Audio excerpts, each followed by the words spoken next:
dernière remarque, quand on réfléchit à tout ce chaos à venir, Troisième Guerre mondiale, qui a intérêt à ce chaos généralisé?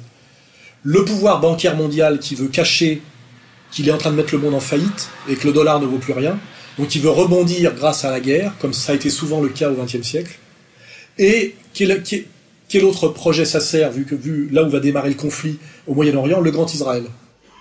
Television will now get to work around the world. CNN leading the pack.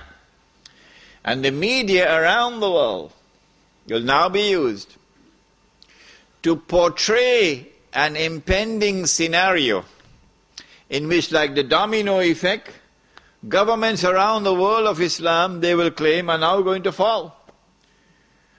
And authentic governments representing the Muslim masses will now emerge. And therefore the Jews are going to have their throats cut. This is going to be the most dangerous moment in the entire life of the world of Jews. The media will portray it. If we don't do something, we will all be slaughtered by these Muslim fanatics. Yeah? I tell you, this will be drama worthy of Hollywood. It is in this scenario that Israel will say, we have to do something. If we just sit here and do nothing, the state of Israel will be destroyed and the Jews will all be slaughtered. What can we do? They call it a preemptive strike. A preemptive strike. Sur le projet du Grand Israël, j'en ai déjà parlé un certain nombre de fois. Comment ça passe par un chaos généralisé au Moyen-Orient?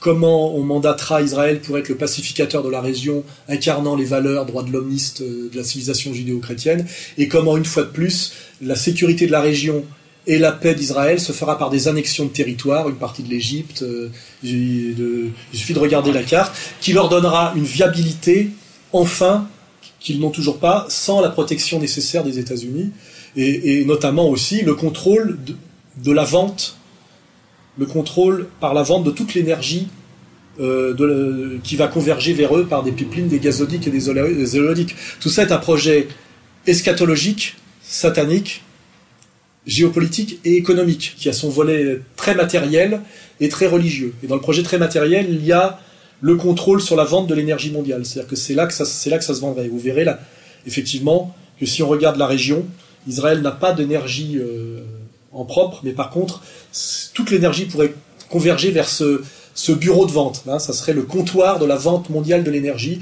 ce qui justifierait que ce soit aussi la capitale mondiale.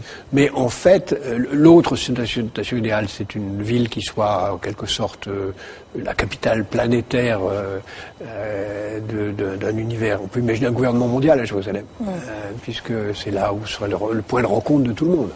Et la capitale de la paix mondiale retrouvée. Dans la tradition juive, on dit beaucoup que la paix à Jérusalem est la condition de la venue du Messie. Le Messie arrivera par une certaine porte de la vieille ville et il arrivera soit pour faire la paix, soit quand la paix soit faite. Donc, véritablement, il y a une dimension, en quelque sorte, utopiste, messianique ou utopiste, de Jérusalem en fait, comme lieu de la paix. En fait, comme l'a bien dit Attali, vous aurez le nouvel ordre mondial avec Jérusalem comme capitale, vous l'aurez soit avant la Troisième Guerre mondiale, soit après. On va vers ça. Est-ce qu'on ira à la place de la guerre ou après la guerre? Je ne sais pas. Mais c'est ça qu'il faut viser. D'accord. Vous avez entendu ce qu'il vient de dire. Oui. Est-ce qu'on ira avec ça? Comment vous avez Avant la guerre ou à la place de la guerre? Avant la guerre ou... Non. Ou à la place de la guerre. Non, vous avez dit après la guerre. Après la guerre, pardon. Oui. Après la guerre ou à la place de la guerre, bien sûr. Est-ce qu'on fait une guerre ou est-ce qu'on n'en fait pas et puis... Il dit bien, c'est à vous de choisir. Si vous vous soumettez tout de suite, ça sera avant la Troisième Guerre mondiale. Si vous vous soumettez pas, ça sera après. C'est-à-dire que ça passera par des millions de morts. Et ça, c'est la menace et la promesse d'Attali. Hein, ça rejoint un petit peu la parabole des coqs C'est marqué dans les textes qu'à la fin des temps, il y aura une grande guerre dans le monde. On n'est pas prophète ni fils de prophète. C'est vrai que tout le monde sent un peu que c'est pour bientôt. On ne sait pas quand ça se passera. C'est marqué très clairement qu'il y aura une grande guerre entre l'Occident et l'Orient. Alors je rajouterai même un petit truc que j'ai pas... C'est marqué dans les écrits de Rabbi Yoshua Eshel Meapta qu'à la fin des temps, les peuples voudront faire la guerre entre eux. Mais ils verront que s'ils font la guerre entre eux, le seul qui va en profiter en fait, c'est le peuple d'Israël. Alors, ils vont tout faire pour pas rentrer en guerre. Mais néanmoins, c'est marqué, comme ça a dit Rabbi Joël Meapta, par la tignasse de leur chevelure, de force, ils seront obligés de rentrer en guerre. Et il a rajouté, on peut dire cela en mon nom, comme si on entendait de la bouche d'un prophète. Le Rav von Chaya, que je salue d'ailleurs parce c'est un rabbin très honnête. Il dit tout, ce qui est bien.